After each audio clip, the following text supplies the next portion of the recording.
Hello and welcome to episode 21 of the Powered by Football podcast covering match week 15. Today we have some very exciting games for you. We have Football St George versus Hills United, and we have Sydney FC versus the Newcastle Jets. We do not have an interview this week. These things happen every now and then. I just was not in a fit state to do an interview on Saturday because my throat was a bit sore after I was out screaming 21 Pilots on Friday night, a bit longer than expected, but I did not plan for that. I think we'll still have an interesting episode. I think we'll still get by.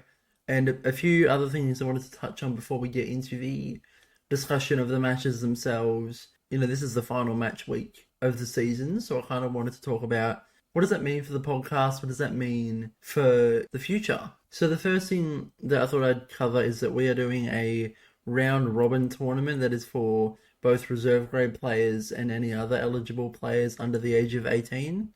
I will be covering that competition as I am a reserve grade player. So I'll be there, I'll be talking about the games, I'll be doing interviews where possible, you know, because that comp hasn't started yet. I don't know exactly how the format's going to work. I don't know any of that until the day, and I'll kind of just work it out. That is something that I do plan on doing for the podcast. And then obviously, as I've spoken on before, we are doing daily podcasts for the Nationals. It'll be a task, but I will do my best. The next thing I wanted to touch on is more so just like a little fun thing than anything else. So I can see download statistics on the website which I host the podcast, rss.com. Now, I think I posted it a little earlier in the season when we hit 500 downloads. We are very close to 1,000 downloads. You know, I just think that if we're one season into the Powered by Football podcast, which is your favourite Powered by Football podcast hosted by Justin Taylor, I think it would be good. Keep downloading, spread the word a bit. I really want to hit 1,000 before, you know, we get to the end of this season, which is extending over with round robin and other things. The next thing I wanted to touch on is the awards. Now, I think I kind of got a bit confused. I gave myself too much to think about with the awards, so I thought I would clear some things up about that. So we are not announcing them. You can still vote. We are allowing more people to vote. I feel like I was looking at the current results and I just think we could get some more people in and we could sway some votes to get some more people to get their names in there. And yeah, vote. Besides that, I think that's all the housekeeping that I had to do. You'll hear a very disgruntled Future Jackson afterwards if I did forget something, but I'm pretty sure I hit everything about what's left to discuss about this little podcast. So, as I just said then, there would be a very disgruntled Jackson from the future if I did forget anything, and alas, I did. The thing that I forgot is the prediction. So, at the end of every interview so far this season, I've kind of probed the interviewee to make a prediction, and originally I was going to have all of these be featured along with the predictor in this episode, but it just was not able to happen by the time this episode needed to be released by, so that will be an episode that gets released at a later time. So for now, we'll just get into the Matchday Roundup itself. And St George played Hills United in the reserve grade the first game. There was immediate pressure from St George in the opening minutes, but it just wasn't able to be converted.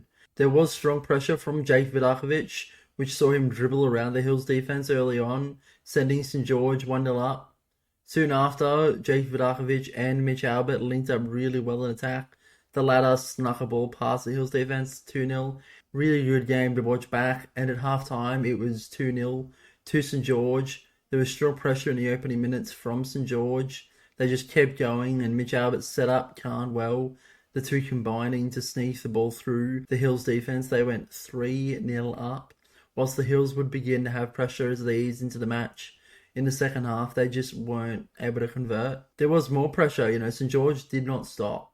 And they got a fourth goal as Jake Vidakovic snuck a ball through the Hills defence directly from a sideline. Now, I remember him saying something about that. What was that again? You would like hear in some training, like, oh, you can score off sidelines. Like it's a direct free kick. You know, you can do a goal and it stays in your head.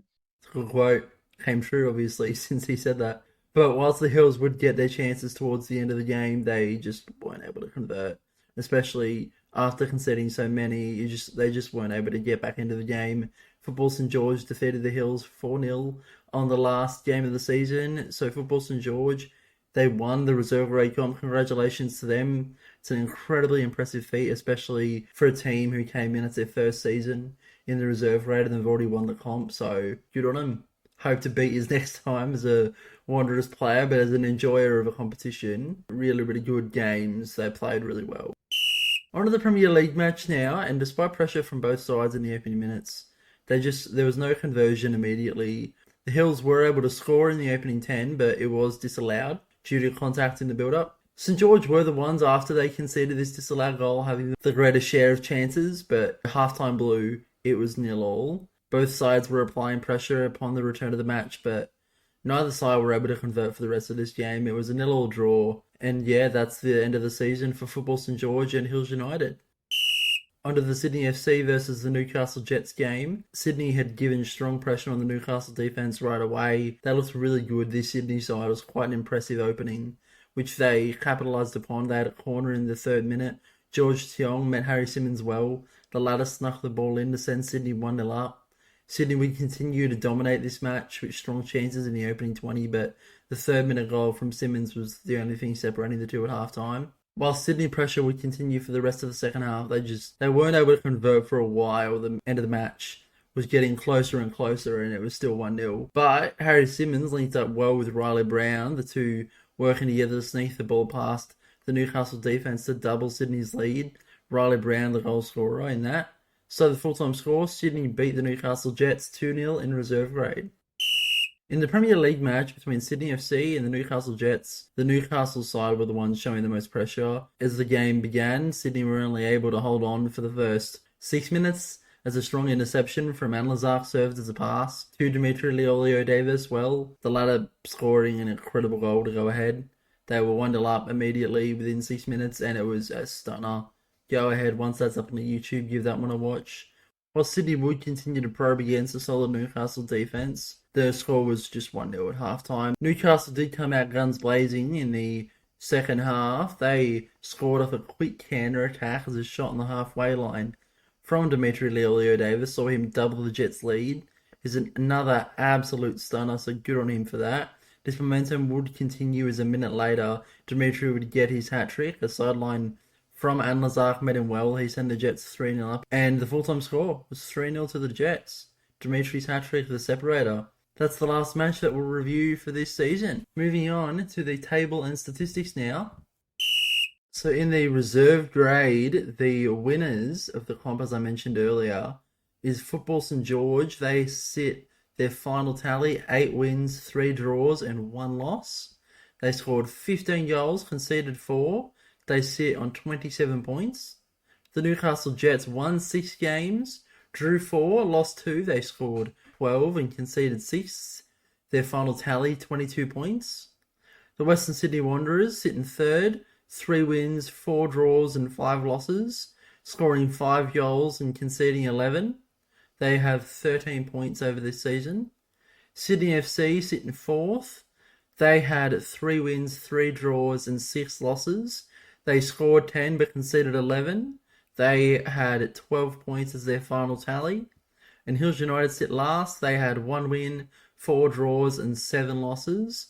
They scored 3 and conceded 13. They had 7 points as their final tally. Now the top 3 for this competition, which, it's all defined now, so it's not a race to see who's going to pass the post first. The winner, or should I say winners, of the goal scoring tally for reserve grade is a tie between the Newcastle Jets' Shannon Anlazar and Football St George's Jake Vidakovic, both on 5. Second place is a 3-way tie between Football St George's Ruby McLean, the Newcastle Jets' Patrick Nolan, and Sydney FC's George Tiong. And third place is a 3-way tie between Hills United's Lachlan Ninham, Football St George's Ibu Khan, and the Western Sydney Wanderers' Jackson Taylor. On the assist chart, there is an outright winner, and that is Shannon Anlazar. He has 5 for the Newcastle Jets. Football St George's Mitch Albert has 3, and a 2-way tie for third between Patrick Nolan of the Newcastle Jets and George Tiong of Sydney FC. Under the clean sheets now, and there is a tie for first place between Football St George's Logan Balterson and the Western Sydney Wanderers Jackson Taylor. They both have 5. There is a two-way tie for second between the Newcastle Jets Asim Sodhi and Sydney FC's Cody Town. And a 4-way tie for third between the Newcastle Jets Shannon Anlazar, Hills United's Matt Mallows, and Football St George's Jamie Larson and Jake Vidakovic. Moving on to the Premier League table and statistics now. And the winners, to no one's surprise, is the Newcastle Jets. Their final tally being 11 wins and 1 draw with 0 losses. They scored 34 goals and conceded 1. They have 34 points by the end of this season. Hills United are in second place. They won 5, drew 2 and lost 5. They scored 11 and conceded 14, having 17 points as their final tally. Football St George sit in third. They had 4 wins, 3 draws and 5 losses at the end of the season. They scored 15 goals and they conceded 16. They have 15 points as their final tally. Sydney FC sit in fourth as their final position. They got 3 wins, 2 draws and had 7 losses. They scored 7 and conceded 17, and they had 11 points as their final tally. The Western Sydney Wanderers sit last. They had 2 wins, 2 draws and 8 losses. They scored 10 and conceded 29, and they had 8 points as their final tally. On the charts now, and Chris Haster's won the top goal scorer in that competition. He had 10 for the Newcastle Jets.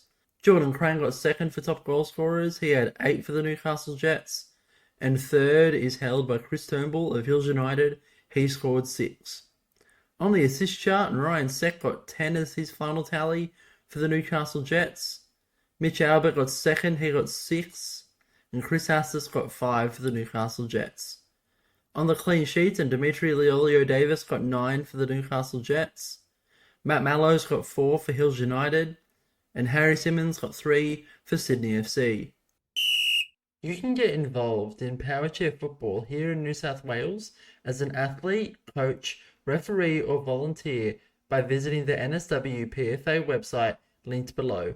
Our season takes place in Glenwood at the Valentine Sports Park from the 24th of February 2024 to the 6th of July 2024 every Saturday. Contact info@nswpfa.org.au for more information. Just a quick note that the views of this podcast are mine and mine alone. The opinions and thoughts expressed do not necessarily reflect those of the NSW PFA. If you want to get in touch with the podcast, you can follow us at Powered by Football Pod on Instagram, join our Facebook group, Powered by Football Podcast, or follow our Twitter account, Powered by Pod. Thanks for listening.